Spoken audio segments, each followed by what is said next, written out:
আসসালামু আলাইকুম, সবাই কেমন আছেন? আশা করি ভালো আছেন।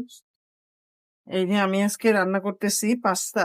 তা আমি যে ডিমটাকে ভালো করে ভেজে নিলাম ঘরোয়াভাবে। আর এই যে এখন আমি এই ম্যাজিক মসলাটা দিব। টমেটো দিয়েছি, সয়া সস দিয়েছি। আর এই যে ধনিয়া পাতা লাস্টে দিব। এই যে পাস্তা সিদ্ধ করে রেখে দিয়েছি এই দেওয়ার জন্য। এই যে আমি এখন এই ম্যাজিক মসলাটা দিয়ে দিব। এই ম্যাজিক মসলাটা দিলে আরো ভালো হয়।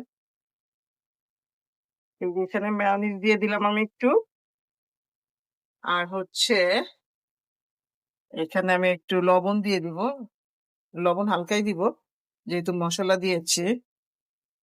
এই তো হচ্ছে দিয়ে দিই। এখন ভালো করে নাড়তে হবে।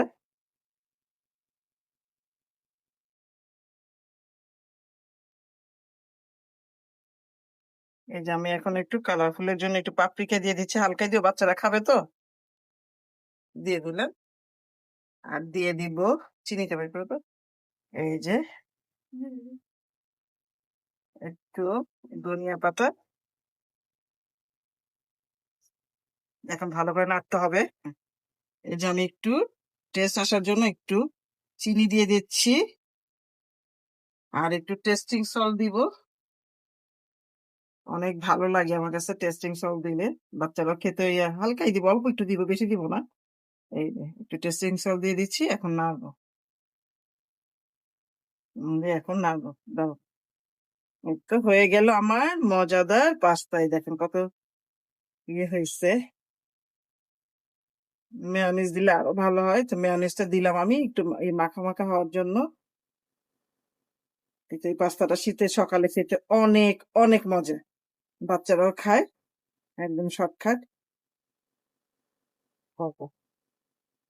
এই যে তৈরি হয়ে গেল আমার মজাদার পাস্তা।